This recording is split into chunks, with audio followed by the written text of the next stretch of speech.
but for this water my Lord had to die. You remember that? He said, I thirst, yet he made the rivers. He said, I thirst, yet he made the seas.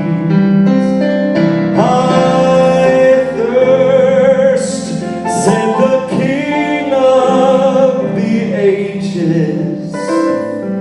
In his great thirst, he brought water to me. Mama can remember that. Once I started singing it, she started singing along with me. But everybody who comes to her room, her little room at the nursing, and I got it's a really nice nursing home. I mean, they're really sweet. It's not fancy. But the nurses, they love these people, and that's a blessing when you find one like that. They really do love my mama and all the other people. And a lot of those people watch Gaither videos, so they all wanted to meet me when I went. I went around and met some of them, you know. And it was so sweet, so cute.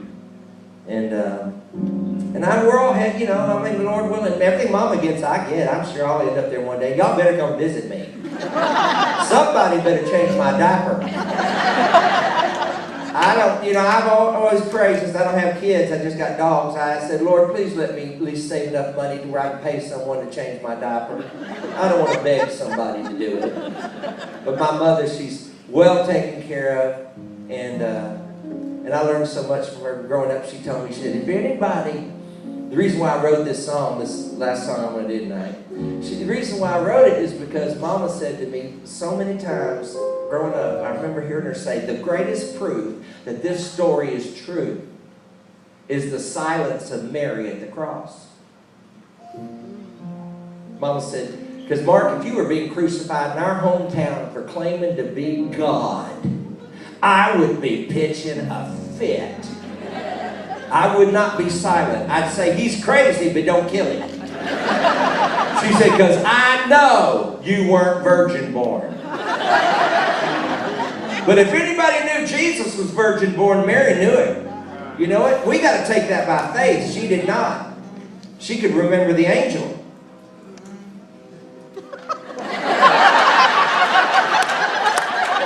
Come ride a little train that is rolling down the track to the junction.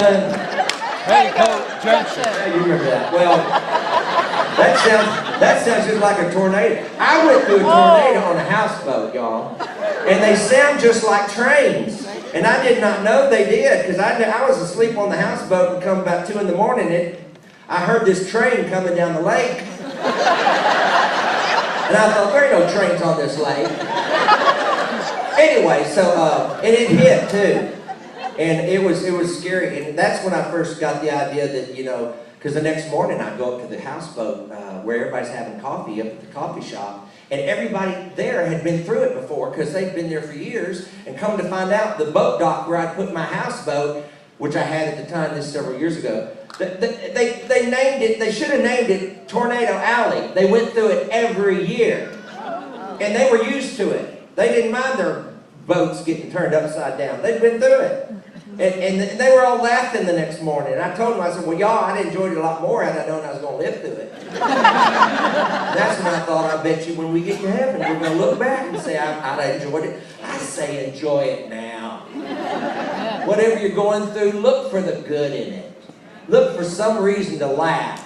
Even if it hurts, laugh. Because in 10 years, you'll probably be laughing anyway. In 100 years, I guarantee you'll be laughing because you'll be dead.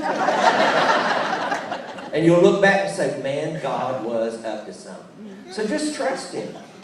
Just trust Him like Mama's had to do now. And Daddy really is having to do. Mama, it's a new day every day. You know, that's a good thing about that dementia. You get to meet new people every day. But Daddy, it's really tough on him because they've been married 60 years. And now he visits her every day. Drives 17 miles to the nursing home and holds her hand until 5 o'clock. And I taught him, I said, Daddy, you just agree with her. Whatever she says, just agree with her.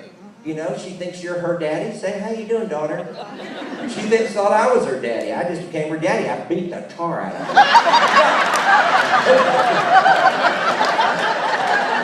Oh, what I wanted to.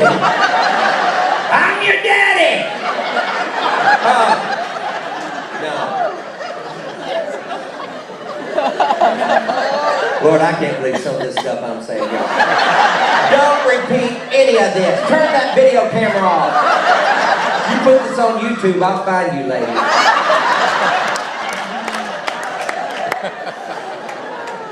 Everybody got your cameras out. I don't know what I'm saying. Anyway, but Mary was, Gloria Gaither said something to me one time too. I learned a lot from her too.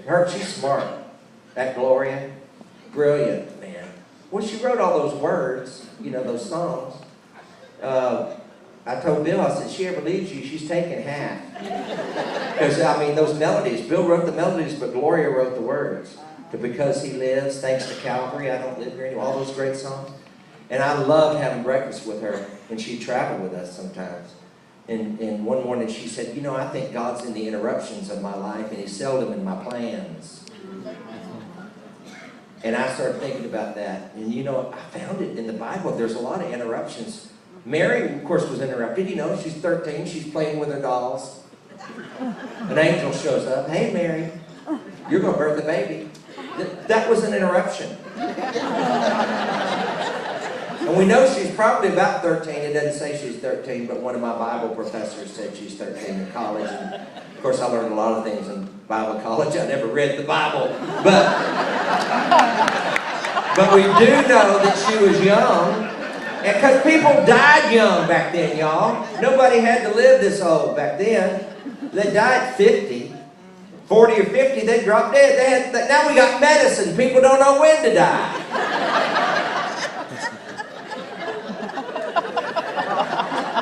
Some of y'all need to lay down.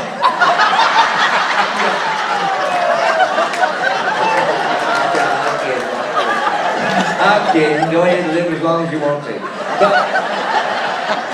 But back then they died young, so Mary got pregnant with the seed of God when she was 13, and the angel explained it to her, because the first thing out of Mary's mouth was, but I've never known a man, which was a good start of the conversation, you know. And then the angel explained to her, and Mary had no more questions. She starts singing and worshiping the Lord. And I was reading this one day thinking, this ain't no time for a concert. You have an angel in the room. Ask him some questions. I think the first thing I'd ask was, could you run by my mother's room? She's going to need an explanation. You've already made the trip. One more stop ain't going to kill you. Wouldn't that have been a good question to ask that angel? Tell Mama. Well, anyway, she gets pregnant, you know. And she's 9 months pregnant with Jesus when Joseph decides to take her on a road trip on a donkey, and he forgot to book a room. This was an interruption. I mean, we have beautified that story, haven't we? I mean, you look at some Christmas cards, the cows in the manger have halos. This was a cold cobblestone floor and no room, I mean, good night. If you're going to take a 9-month pregnant woman on a 100-mile trip on a donkey, at least book a room. And they end up in a barn on a cobblestone floor on a cold night with a little hay for a pillow and no mother's hand to hold, you know, no epidural. I mean, you women who've had babies, do you really think it was a silent night?